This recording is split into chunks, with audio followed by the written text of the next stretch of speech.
Families headed by gay parents are not exactly new to the world, but being out as families, that's newer for parents and their kids and reflects some of the change that's taken place over the past decades.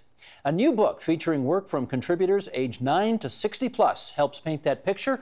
It's called Spawning Generations, Rants and Reflections on Growing Up with LGBTQ plus Parents. And the editors responsible for bringing it all together are here. Sadie Epstein-Fine, that's her on the left, and Makeda Zook on the right. And we are delighted to welcome both of you to TVO tonight. Thank you. Okay, Makeda, start us off here. Why is the time right for this book? The time is right for this book, I think, because we've started to see ourselves more and more represented in popular media. Ourselves means what? Queer spawn. So say that word again. Queer spawn. Queer spawn. Queer spawn. So people who have LGBTQ plus parents. Who's the audience for the book? The audience for the book is queer spawn, as well as queer parents, queer and trans parents, queer and trans families, prospective parents, and I would say the audience is also a more general public. We really wanted people to get to know us and get to know a range of our stories, a diversity of our stories. So tell me about your parents. So my parents, I grew up with two lesbian moms. So Corinne was one of my moms, and Annette is the other mom. And they decided to have me. They were together for 8 years, and they decided, you know what, we want to have a baby.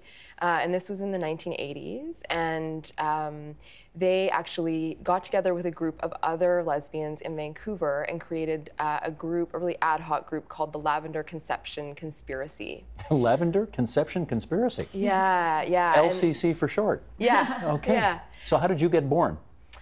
So my moms were part of this group, and they were all strategizing basically how to have babies in the 1980s during a time of the AIDS crisis, a lot of homophobia and fertility clinics, like outwardly so.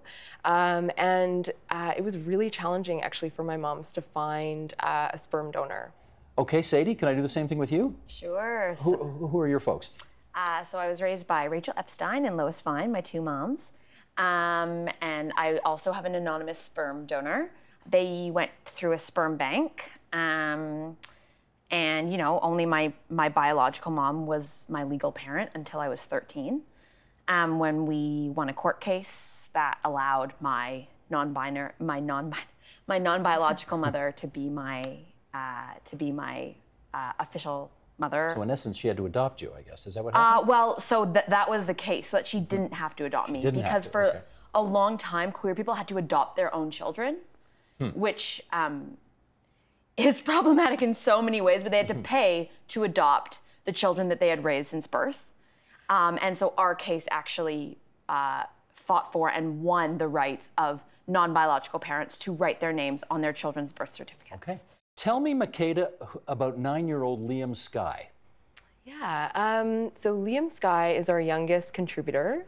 To the book. In the book, yep. He identifies as a rainbow kid. In contrast, he doesn't love the term queer spawn. So for him, he really loves the term rainbow kid. And it's just a way of saying, I really love my family. I really love my 4 moms. How does he have 4 moms? So the 2 moms that had him together actually got divorced or separated. So now he has 4 moms because they have new partners. They have new partners. As he put it, they found other people to love. Yeah, that is, yeah. Gotcha, okay. Here's, okay, this is Liam, I think this is a quote from Liam here. You want to put this up, Sheldon? Here we go. I want to talk to you about how it's like to be a rainbow kid. Now let's get something straight. Ha ha. I prefer the word rainbow kid rather than queer spawn because it's way better. Here's a drawing of what I think of when I hear the word queer spawn. Queer spawn makes it sound like some evil mastermind spawned me. And I always think of a devil hatching out of an egg. I don't really like it because I don't really think of myself as a devil who has been summoned to the earth by a vicious supervillain. Sadie, you know, as one of the editors here, you choose to use the expression queer spawn, even though Liam clearly is not a fan of it. How come? So the word queer spawn is rebellious in its nature because of the reclamation of language. And so in our introduction, we absolutely acknowledge that not everybody uses it, and we name a couple other words like gaby, like rainbow kid, that other people may feel more comfortable using. But we see this collection of stories as a rebellious act of telling stories that have not really been told by queer spawn, because for so long we were kind of told to tell the same story.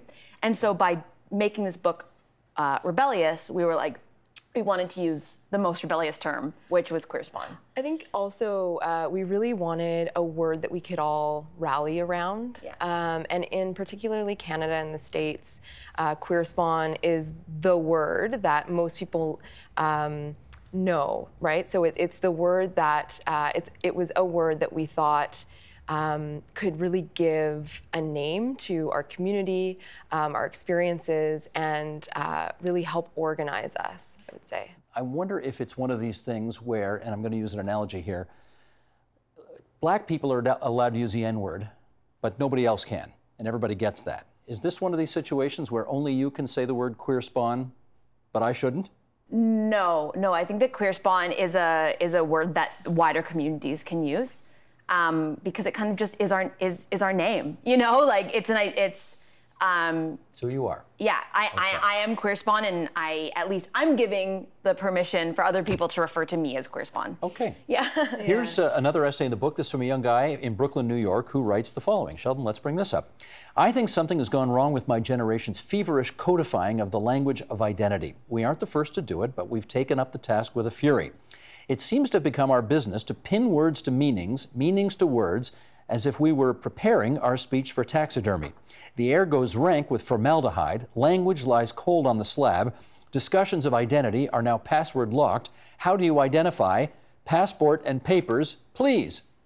How do we, Makeda, you first on this, how do we balance the problems of codifying the language that Gabriel, who wrote that piece there, identifies, with the need to have a language to discuss issues that kids raised in queer households are dealing with? I like that sound. When somebody goes, that means they're thinking. We like that sound here. Yeah, because I think it's actually a really complex question.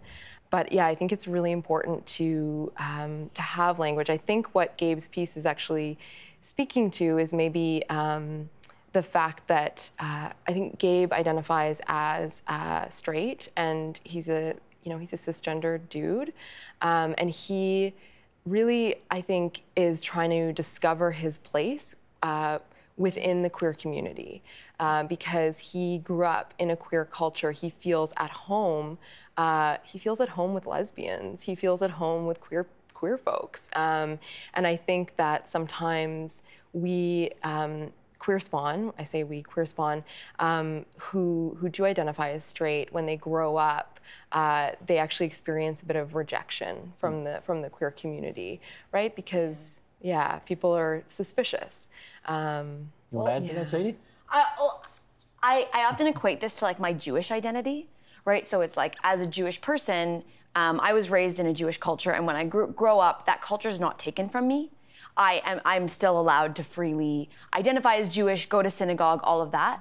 And so I think it's this kind of weird place that queer spawn are put in, where they're raised and they're given queer culture. They go to Pride.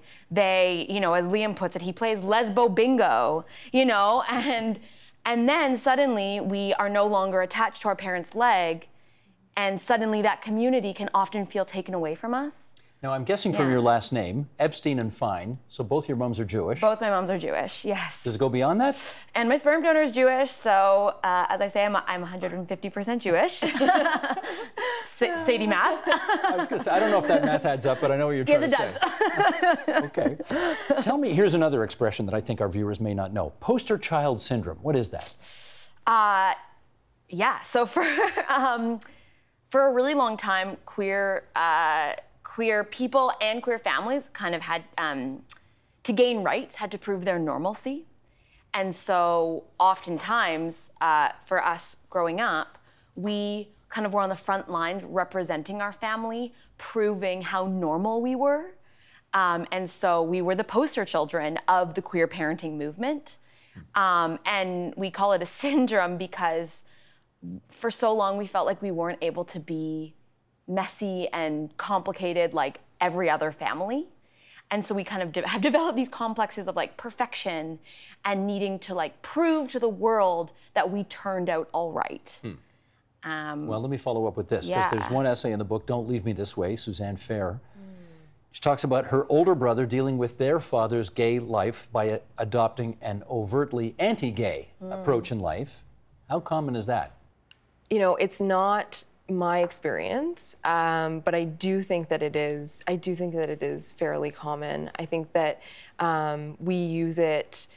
We might use it as a shield, like to protect ourselves from homophobia. So if you become or like perform kind of as homophobic yourself, then you think of it maybe as a bit of a shield, and people won't think that you might be gay, right? Because that's I think that's the fear that some kids have, is that if their parents are gay, then other people might perceive them as gay. And I think that boys and men might have that pressure a little bit differently than girls and women. I'm not sure. We're going to show a clip now. This is Gaby Baby, which was an Australian documentary. TVO had it. If you missed it, it's on our website, tvo.org. We're going to show a clip of that, and then we'll come back and chat about it, okay? Great. Sheldon, go. In Parramatta, I don't know like anyone who has a family like mine. You've got to get the baby out of the car, and Ange has to drive the car around for half an hour. My number. Did you? When you gave him my number.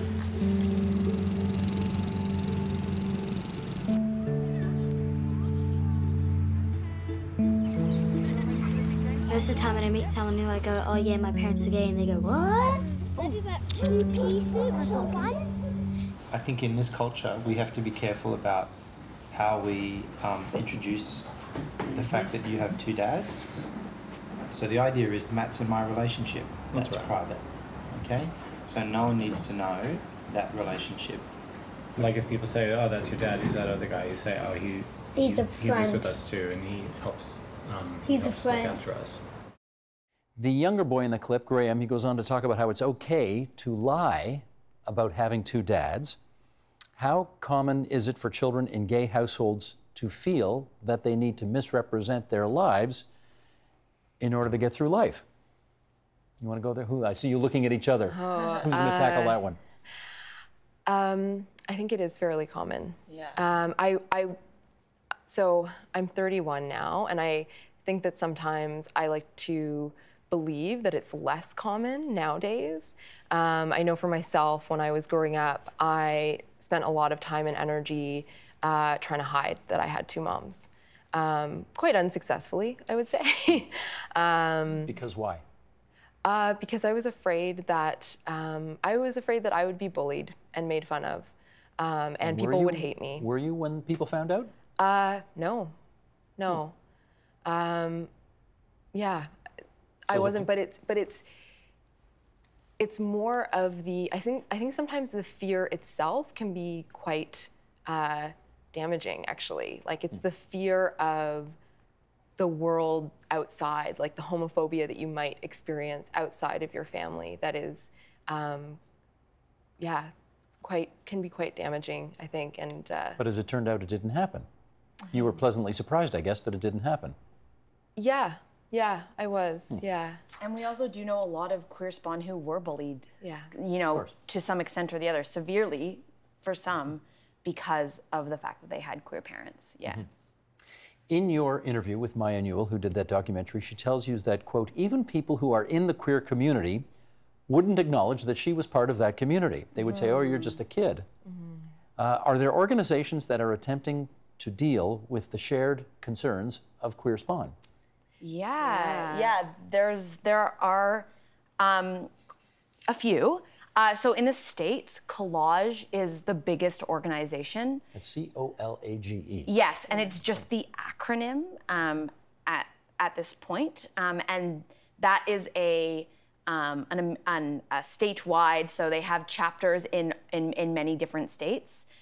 with like chapter heads, and they, you know, rally around the term queer spawn and that shared identity. There was a chapter in Toronto, but it's shut down. And so the closest thing we have right now in really Ontario is the Ten Oaks Project, which has a camp for queer and trans youth and kids who come from queer and trans families called Camp Ten Oaks.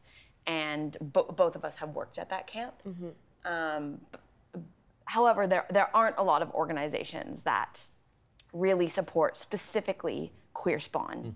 Yeah. Do you think that gay or lesbian parents who want to have kids are really aware of the challenges that are going to lie down the road if they go through with it? I think they're hyper aware. Yeah. Yeah, I think they're hyper aware. Sometimes too much. Yeah, I think it was really frustrating for me growing up when people outside of my family told my moms, it's gonna be so hard for her once she grows up. You know, why would you do this to a child? And I'm like, it is not about my family. The problem lies with the homophobia and the transphobia in the outside world, right? And like we were on a lot of panels growing up, kind of like, you know, talking to queer parents to like let them know that we turned out okay. And sometimes they actually needed to hear that, because before, like I've had people come up to me and say, before I heard you speak, I wasn't sure. I wasn't sure that if I brought a child into the world that they would be okay. And so I think what we're hoping and attempting with this book is to like allow queer and trans parents to breathe a little, you know, and to realize like, yeah, sometimes there will be imperfection and messiness in our lives, as a lot of the stories show, but like, that's okay. Everyone's lives are messy, exactly. And everyone's lives are imperfect. I was going to say that. Yeah. That's not unique to any particular community. Yeah. You know, of course, that we're about to, well, there's every likelihood that the sex ed curriculum for the province of Ontario is about to be reopened because there's a new government that's coming in on the 29th of June. And they've committed to having a second look, because they obviously, a lot of the supporters of the new progressive conservative government were opposed to the updating of the, I guess it was health and phys ed curriculum, technically is what it's called. What do you think, let's try this. What would you say is the right age for kids to be taught about all of this, for example? Got a thought on that?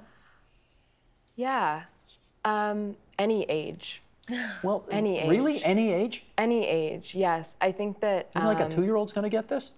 Yeah. Absolutely. Absolutely. Yeah. Absolutely. I think that it's important for kids of any age to learn about diverse family structures. And I don't think that we shy away from talking to 2-year-olds, 4-year-olds, whatever, about step families or single parent families, right? So the fact that like queer and trans families are just another kind of diverse family. So yeah, I really want to challenge that, and I think that it's any age. Well, and like about any issue, there's age-appropriate ways to talk about that. Yeah. There's age-appropriate ways to talk about death and dying. Yeah. There's age-appropriate ways to talk about queer families and queer identities. Like, I'm not gonna take the book and like shove it into a 2-year-old's face. You know, maybe when they're like maybe when they're older and can fully appreciate the complexities of these identities. But I think like knowing that, you know, 2 women can love each other, you know, that's beautiful. And a 2-year-old can grasp that probably better than most adults can. Do you, I mean, you use the word complexity there, and let's finish up on this, because it is a complex thing for whoever becomes the next Minister of Education, and we'll have to revisit this issue. It's a complex thing to design a sex ed curriculum that will find enough buy-in from, you know, you want to talk diverse, from people who share your views to people who are very socially conservative and, you know, don't care for this at all. And somehow they've got to design a curriculum that's going to satisfy a great swath of people. Good luck. Well, I was just going to say, how do you do that? I think that for me, it all goes back to human rights. and upholding everyone's human rights, right? So if we're talking about a curriculum that satisfies diversity of political perspectives, I think that it's really hard for anybody, no matter what your political perspective is, to disagree with human rights. Human rights are the basis of our Canadian society. They're the basis of our international society as well. Okay, let's leave it there. The name of the book is Spawning Generations, and we're grateful that Sadie Epstein-Fine and Makeda Zook took time out to talk to us about it tonight on TVO. Thank you both very much. Thank you for having us. It was a delight. The Agenda with Steve Bacon is brought to you by the Chartered Professional Accountants of Ontario, helping businesses stay on the right side of change with strategic thinking, insightful decisions, and business leadership. Are you on the right side of change? Ask an Ontario CPA.